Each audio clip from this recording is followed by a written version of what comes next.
जय श्री राम दोस्तों। तो पिछले वीडियो में आपने देखा कि कैसे हनुमान जी की सारी तकनीकें काम नहीं आई सतानंद को हराने के लिए, और लास्ट में विवश होकर उन सब ने महादेव की प्रार्थना की कि अब महादेव ही यहाँ पे आके उन्हें बचा सकते हैं।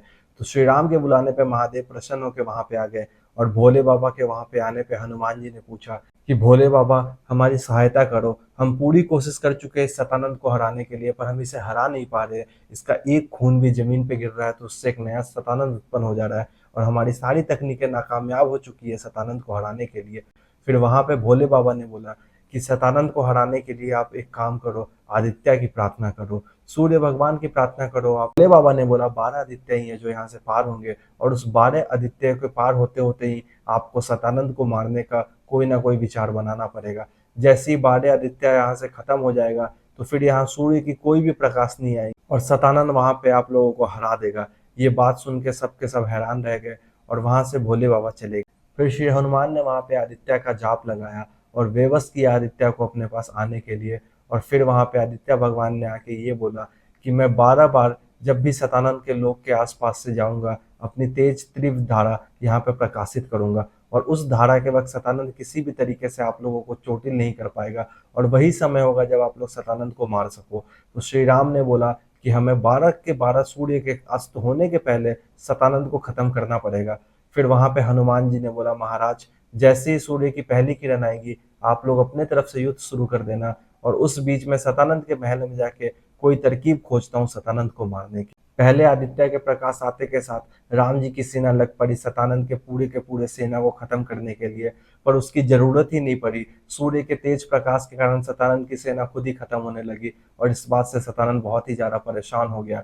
और सतानंद ने ये आप लोगों ने यहाँ तो सूर्य को प्रकाशित कर दिया, पर अब मैं आक्रमण करूंगा लक्ष्मण और सीता पे। और वहां पे सतानंद ने अपने बहुरूपों को भेजा लक्ष्मण के पास, जहां लक्ष्मण जी ने युद्ध करना शुरू कर दिया सतानंद के रूपों के साथ। और उसी बीच हनुमान जी ने पकड़ लिया मायासुर को, और मायासुर आ गया हनुमान जी के पकड़ में। और वहां हनुमान जी ने मायासुर से पूछा कि बताओ सतानंद का खात्मा कैसे हो सकता है, अगर तुम ये नहीं बताओगे तो सतानंद का पता नहीं पर तुम्हारा खात्मा मैं यहाँ से अभी के अभी करके जाऊंगा। और मायासुर ने डर के हनुमान जी को बताया कि अगर सतानंद को मारना है तो आपको 7 लोक नीचे जाना पड़ेगा। धरती के 7 लोक नीचे जाने के बाद वासुकी नाग के पास मिलेगा आपको वो हथियार जिससे सतानंद का खात्मा किया जा सकता है।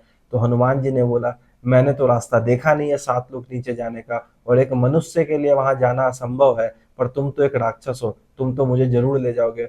और उन्होंने अपने पूंछ में बांध लिया मायासुर को और लेके आ गए अपने राम जी के पास, और राम जी को बोला कि मुझे मिल गया है सतानंद को मारने का नियुक्ति, और अगर आप आदेश दे तो मैं 7 लोग नीचे जाऊंगा और वहां पे जाके मैं सतानंद को मारने का साधन लेके आऊंगा, शस्त्र लेके आऊंगा, और उस शस्त्र से आप कर देना सतानंद का खात्मा।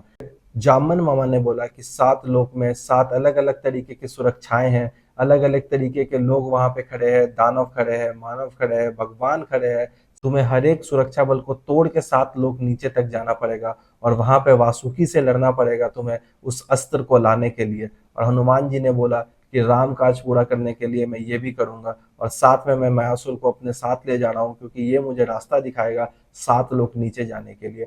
और मायासुर भी इस बात को इसलिए मान गया क्योंकि चौथा लोक मायासुर का था, और मायासुर ये जानता था जैसे ही हनुमान मेरी लोक में आएगा मैं अपनी माया से हनुमान पे आक्रमण करके उसे वहीं पे मार दूंगा। और हनुमान जी राम जी का आशीर्वाद लेकर निकल पड़े। अब सतानंद को इससे अच्छा मौका क्या मिलेगा, जब हनुमान जी नहीं है तो राम जी तो आदि तरीके से कमजोर हो चुके हैं, क्योंकि राम जी की सेना में वो बात नहीं है जो अकेले हनुमान में थी।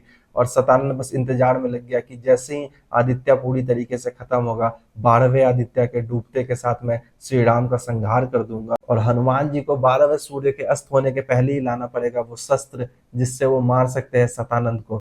अब एक तरफ जहां हनुमान जी मायासुर के साथ 7 लोग नीचे जाने वाले हैं और राम जी के साथ नहीं है, एक तरफ जहां राम जी पूरी सेना के साथ अकेले हैं बिना हनुमान के, और एक तरफ जहां पे सतानंद ने हमला कर सतानंद ने ऐसा षड्यंत्र रचा कि तीनों के तीनों महाबलियों को अलग अलग करके फंसा दिया, जहां पे लक्ष्मण जी अलग फंसे हैं, राम जी अलग फंसे हैं, और हनुमान जी शस्त्र ढूंढने जा रहे हैं। तो मायासुर के साथ हनुमान जी पहुंचते पहले लोक में जो कि था अटल लोक, और अटल लोक में घुसते के साथ वहां पे बहुत सारी सुंदर सुंदर अप्सराएं खड़ी खड़ी थी, जिसे देख के मायासुर भी मनमोहित हो गया। और मायासुर ने बोला ये ऐसी अप्सराएं हैं कि जो भी कोई पहले लोक को पार करके दूसरे लोक में जाने के लिए आता है ये अटल लोक में उसे संबोधित कर लेती है, और उसे ऐसा संबोधित करती है कि वो इस लोक से नीचे जाने के लिए मानता ही नहीं है। और ये सारी की सारी अप्सराएं हनुमान को भी संमोहित कर लेगी। और वहां हनुमान जी ने सारी की सारी स्त्रियों को देख के आशीर्वाद दिया और बोला, मेरा दिन कितना अच्छा है कि मुझे एक साथ सारी माताओं का दर्शन हो गया।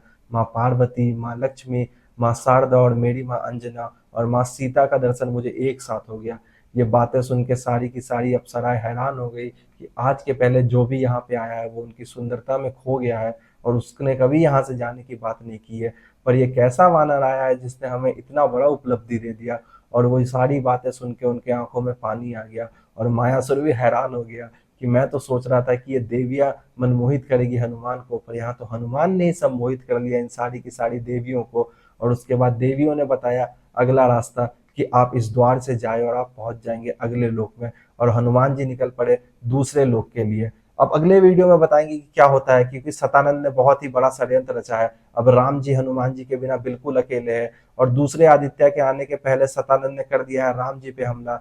उधर अंधकार का फायदा उठा के लक्ष्मण पे भी सतानंद ने हमला कर दिया है और हनुमान जी अभी दूसरे लोक में ही पहुंचे हैं, जहां चौथा लोक खुद मायासुर का है, जो कि हनुमान जी को भी नहीं पता है। तो कितनी मुश्किलें आएंगी हनुमान जी को 7 लोक पार करने में। राम जी हनुमान के बिना कैसे करेंगे सतानंद का सामना, और 12वें आदित्य के अष्ट होने के पहले क्या हनुमान जी ले आएंगे सतानंद को मारने का शस्त्र, और लक्ष्मण अकेले कैसे लड़ेंगे सतानंद के इतने सारे स्वरूपों से, जिन्हें ये भी नहीं पता है कि अगर हम सतानंद के शरीर पे घाव पहुंचाते हैं तो उस खून से एक और नया सतानंद उत्पन्न हो जाएगा। तो अगले वीडियो में बात करेंगे कि क्या होता है, हनुमान जी आते हैं या नहीं, राम जी अकेले कैसे करेंगे युद्ध, और लक्ष्मण जी कैसे बचाएंगे माँ सीता को। तो अगले वीडियो में मिलते हैं फिर से एक नई कहानी के साथ। तब तक के लिए इस चैनल को सब्सक्राइब करें और लाइक करें और ज्यादा से ज्यादा शेयर करें, क्योंकि जिन लोगों को ये बात नहीं पता उन्हें भी पता चले कि रावण का एक बड़ा भाई था जिसका नाम था सतानंद।